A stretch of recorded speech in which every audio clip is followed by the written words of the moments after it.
Have you been out at a nice cafe or like a hot pot restaurant recently, looked around and realized everyone, maybe even you, is just staring down at a screen instead of actually talking? Oh yeah. It's literally everywhere you look now. Right.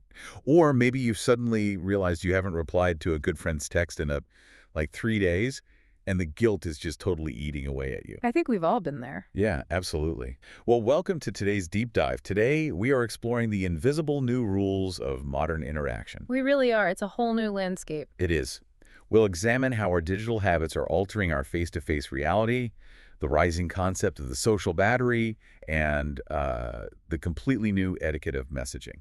Okay, let's unpack this. To really understand the shift, we have to start in the physical world. We need to look at how these glass rectangles are interrupting our real-life moments. Which brings us to a very specific term that has totally taken over the social lexicon. Phubbing.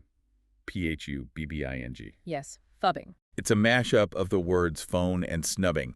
It's basically the act of ignoring the person you are physically with in favor of your smartphone. And I actually taught myself doing this last week. Oh, really? What happened? So I was at dinner, and I felt a buzz in my pocket. I pulled it out just to check, a quick work notification.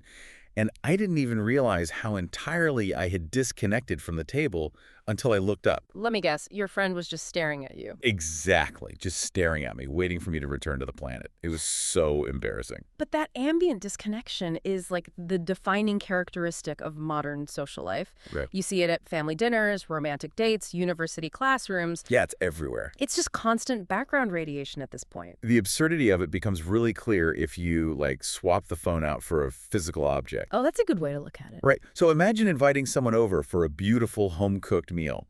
You spend 3 hours preparing a roast. Sounds delicious. You sit down at the table, pour the wine, and instead of talking to you, your guest pulls out a giant broadsheet newspaper. Just right there at the table. Right there. They open it up so it completely covers their face, and they just read it for the entire meal. Society would label that guest a total narcissist. It would be an inexcusable breach of etiquette. Yet when it's a phone, it somehow slips under the radar. The intention is rarely malicious. We tell ourselves, oh, I just need to clear this notification. Just one quick check. Exactly. But the emotional impact on the person sitting across from you is profound. It makes them feel less important than a piece of glass. What's fascinating here is the origin of phubbing as a concept.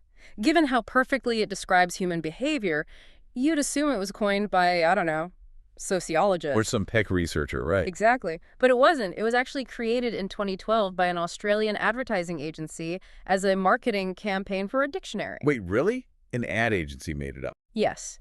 They quite literally manufactured the word in a boardroom to sell dictionaries, and it stuck globally because we all needed the language to describe that pain of being ignored. That is wild. I had no idea it started as marketing. But the research points to something even more startling. The damage to our connections doesn't actually require active phubbing. A psychological study found that even having a smartphone placed face down on the table measurably reduces the perceived quality of the interaction. Wait. I need to understand the mechanics of that. Sure. Just sitting there, face down and completely silent. How does an inanimate object degrade trust? It comes down to how human attention and, cognitive bandwidth work. Our brains are essentially prediction machines, constantly scanning for threats or rewards. Okay, that makes sense. So a smartphone isn't just an object, it's a portal to thousands of potential stimuli, other people, news, emergencies.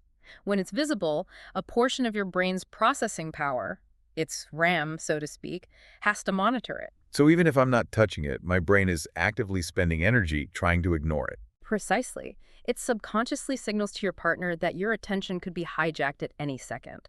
Because your brain is dividing its power, you actually miss micro-expressions. Oh, wow. Yeah, you react a fraction of a second slower. The conversation feels less empathetic because, biologically, your empathy is operating on reduced bandwidth. That is deeply unsettling. The phone is like a third wheel demanding energy even when it's asleep. Exactly. Which leads to a massive contradiction.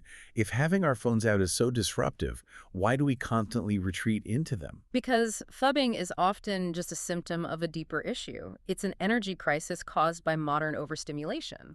Ah, the social battery. Yes, the social battery. It's your energy capacity for interacting with others. Mm.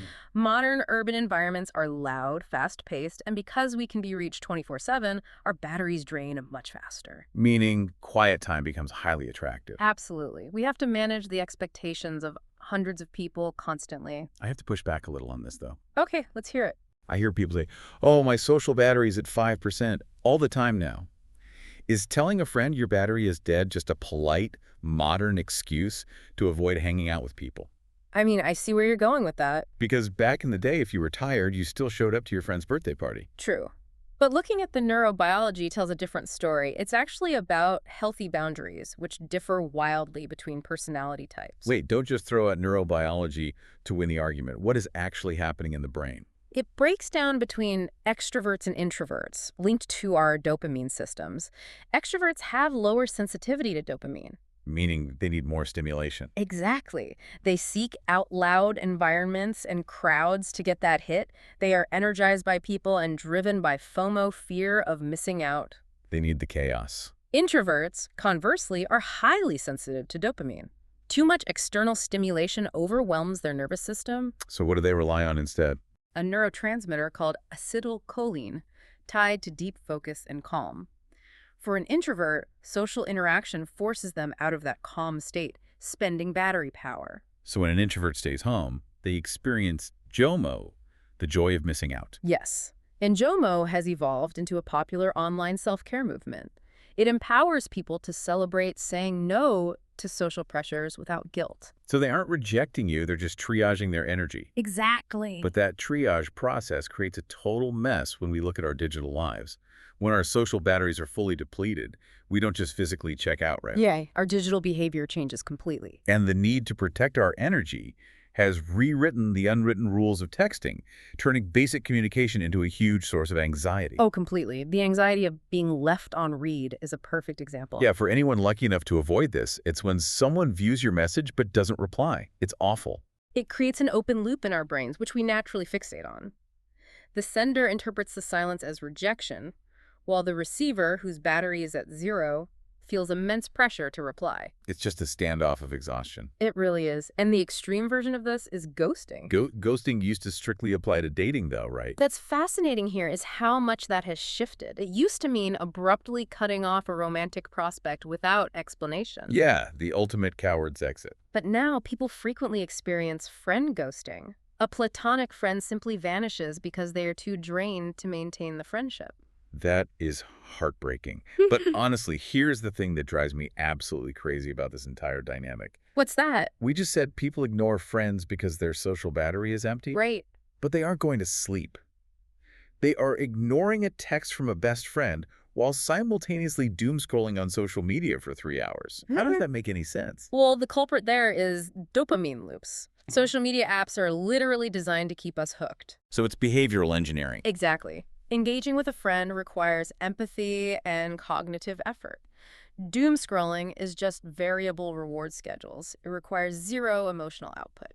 So ignoring a friend's text because you're too exhausted, but then spending an hour doom scrolling instead, is basically like pretending you aren't home when a friend knocks on your door, but you have the TV blasting at full volume. That is a brilliant analogy. Because they know you're in there. You just chose the path of least emotional resistance. Exactly. You're hiding behind the couch while the TV blares. Because these digital habits and anxieties are now a permanent fixture of our daily lives, we need the precise vocabulary to articulate them. Language is definitely power here. So, to ensure you, our listener, are fully equipped for the modern world, we're going to do a dedicated, lighthearted, educational vocabulary session. I'm ready. I'll introduce each term, and you provide the definition and the specific example sentence. We have to do this exactly by the book. Let's do it. Term number 1, phubbing. Phubbing. Ignoring someone by looking at your phone. Stop phubbing me and listen to what I'm saying. Okay. Term number 2, social battery. Social battery. A person's capacity for social interaction.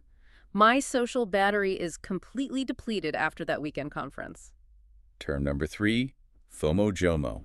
FOMO-JOMO. Fear of missing out versus joy of missing out.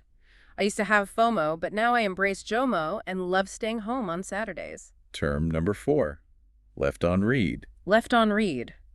When a recipient views a message but does not reply, it gives me anxiety when I am left on read for over a day. Term number 5, ghosting. Ghosting. Suddenly cutting off all contact with someone, everything was going well, but then he just ghosted me. Term number 6, doom scrolling. Doom scrolling. Spending excessive time screen scrolling through negative or endless news feeds. I wasted an hour doom scrolling on Instagram last night. And finally, term number 7, introvert extrovert. Introvert extrovert.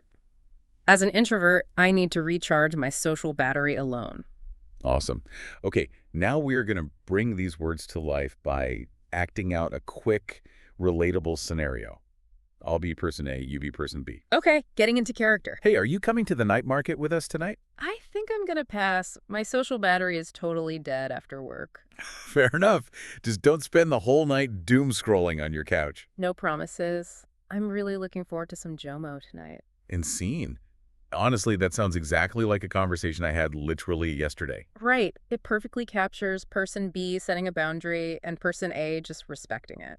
So to synthesize this deep dive, modern digital habits aren't necessarily bad, right? Not at all. They are just a reflection of our changing world. Right. Whether you are an extrovert missing your friends or an introvert happily recharging, understanding these boundaries helps us communicate better. Yeah, because at the end of the day, real connection isn't about being online 24/7. Exactly. It's about being fully present when we actively choose to connect. Which leaves me with one final provocative thought for you to ponder. Okay, lay it on me. If simply having a smartphone sitting face down on a restaurant table inherently lowers the quality of human connection today. Because of the cognitive drain, right? Right. What will happen to our social batteries in the near future when augmented reality glasses mean the screen is literally sitting between our eyes and the person we love? Oh, wow. That is a heavy thought. Will we ever truly be present again?